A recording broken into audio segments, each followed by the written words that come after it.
করো অথবা পরাজয় স্বীকার করো। দুর্যোধন পরাজয় তো।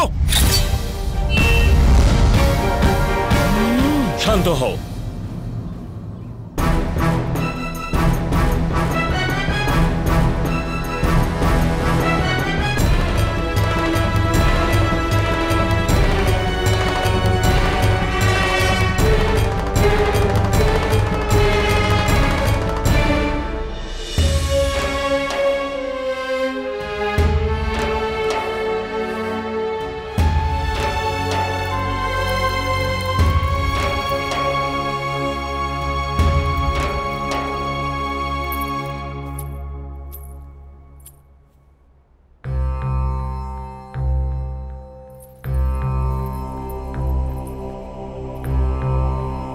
আর্য,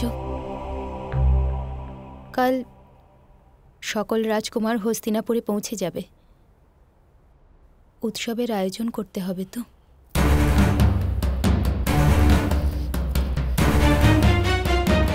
কিসের জন্য উৎসব?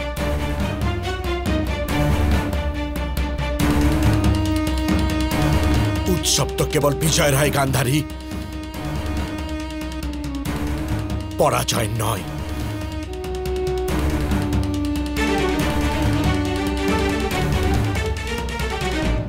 আর আজ আমার পরাজয় হয়েছে, পরাজয়।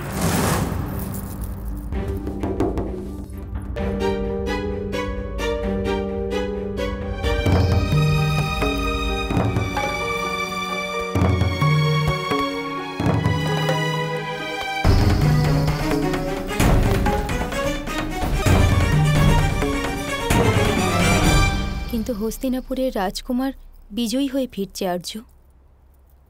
প্রজারা উৎসব সর্বদাই পছন্দ করে।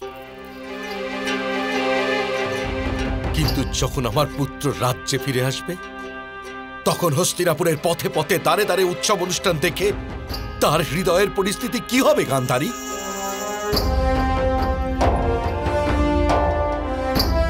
প্রজাগণ যখন পাণ্ডুর পুত্রদের জয় জয়কার করবে,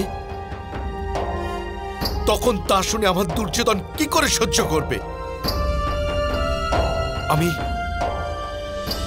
আমি নয় একজন দৃষ্টিহীন, কিন্তু আমার পুত্র তো তা নয়। প্রজাগণের দ্বারে জাজ্জল্যমান প্রদীপের শিখায় সে তার সমস্ত স্বপ্ন দগ্ধ হতে দেখবে গান্ধারে, সমস্ত স্বপ্ন।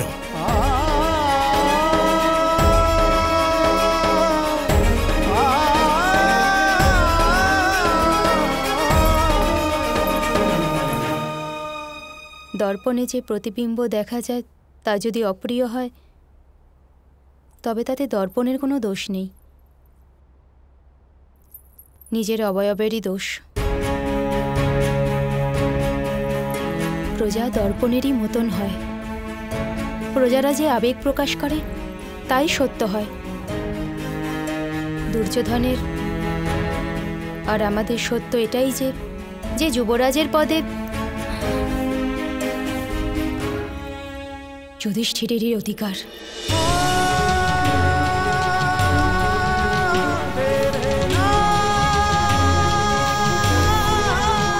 কিভাবে মেনে নেবে সে? কিভাবে? তার যুবরাজ হওয়ার স্বপ্ন আমার দুর্যোধন কেমন করে ত্যাগ করবে? কিভাবে যুধিষ্ঠিরের সম্মুখে নিজের মস্তক নত করতে পারবে সে? কিভাবে? এখনই এই মুহূর্তে নির্ধারণ করে নেওয়া হোক যুধিষ্ঠির, তুমি না আমি, কে অধিক বলশালী, কার ভাগ্যে বিজয় খচিত আছে।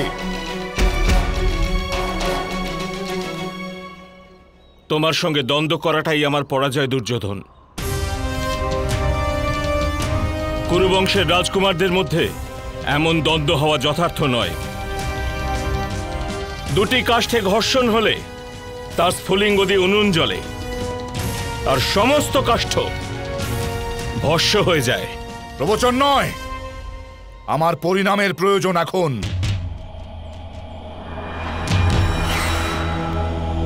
হস্তিনাপুরের সিংহাসন শুধু আমারই।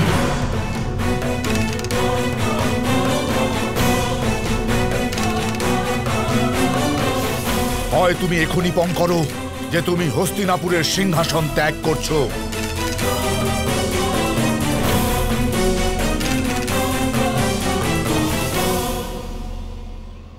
অথবা দ্বন্দ্ব করো।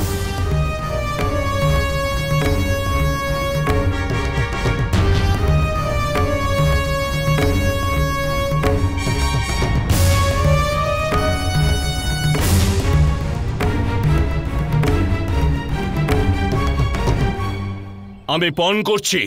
ভ্রাতাশ্রী, এমন কোনো পণ করবেন না যা আমাদের পিতাশ্রীর আত্মাকে পীড়িত করে।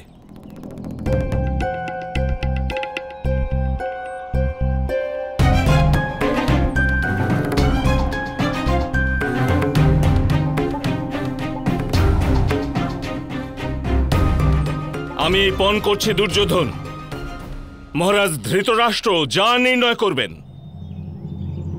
আমি তাই মাথা পেতে নেব।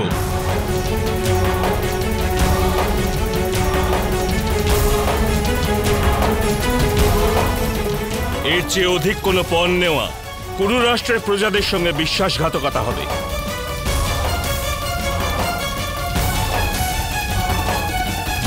আর মহারাজ, ধৃতরাষ্ট্রের নির্ণয় তো এই যে ওনার পুত্র হস্তিনাপুরের রাজ সিংহাসনে বসবে।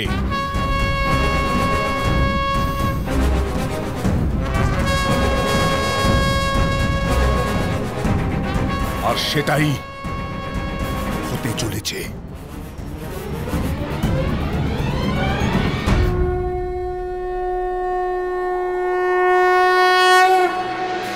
কথা শোনো সংগ্রামে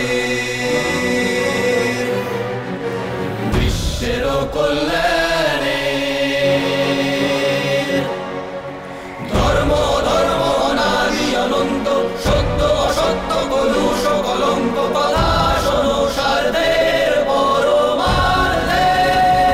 মহাভারত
দ্রুপদ স্বয়ং অশ্বত্থামাকে সিংহাসনে বসাবে।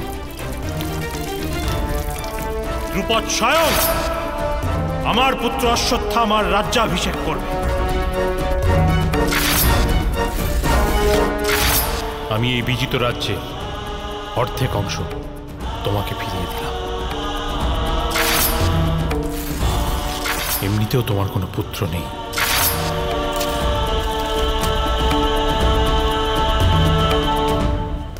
পিতাশ্রী, সব বিনষ্ট হয়ে গেল।